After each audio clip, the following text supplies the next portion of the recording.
A key moment in this unfolding economic crisis was a decision by the ratings agency Standard & Poor's to downgrade the United States AAA credit rating to AA+. That helped spur the massive international sell-off we've been seeing. But the credibility of ratings agencies themselves is in doubt, as Greg Hoy reports.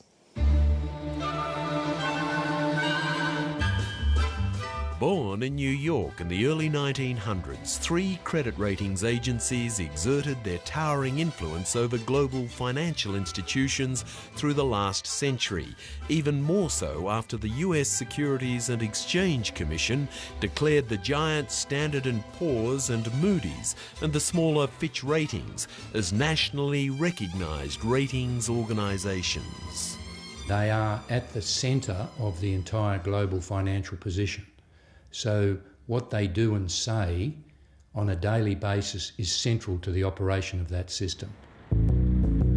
But if their influence is still enormous, their credibility is under serious attack. This weekend, Standard & Poor's made US history by downgrading the country's debt rating. But soon afterwards, S&P, as it's known, had to concede it had made a multi-trillion-dollar miscalculation in its explanation. S&P's shown really terrible judgment, and they've handled themselves very poorly, and they've shown a stunning lack of knowledge about basic US fiscal budget math. First of all, the US government's credibility gets damaged by the downgrade, and then when it turns out that the ratings agencies made a mistake to the small matter of $2 trillion, their credibility doesn't look too good either. Not the first big blow to the big agencies. That came at least 10 years ago with the collapse of the giant US energy and services corporation Enron.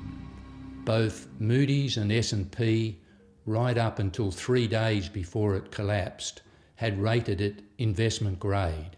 The ratings were, to put it simply, a complete disaster. It's the issuers of the debt who actually make the payments. And that skews the incentives because, as you'd expect, issuers have a very strong incentive to see the highest possible rating for their debt when it comes out. There had been questions about their reliability in the Asian financial crisis of the late 90s, but the agencies really achieved notoriety in 2008 as the catastrophic contagion of the global financial crisis swept the world, and institution after highly rated institution fell over like dominoes. They did not anticipate any of the major problems that occurred. Even though that was their major charge, they didn't seem to recognize the potential for default. Perhaps the greatest damage to the agency's reputation came with the subprime scandal. At its heart were 30,000 collateralized debt obligations, complex US debt securities sold internationally on the basis of their prestigious AAA credit ratings. Always controversial, for rating such securities, agencies were paid triple their normal rate if the securities sold, though they proved almost worthless. Amongst those who lost millions were many Australian councils. We want a ministerial inquiry as to how we ended up into this situation in the first place. If I said to you, I'll pay you triple what you normally get, and if you're wrong, no one can sue you, the opportunity to cut corners, to please people who are paying you 3 times as much and so forth, has got to be there. Hugh McLernon of litigation funding lawyers IMF is helping Australian councils seek compensation from the ratings agencies, though such an action would not be possible in the US.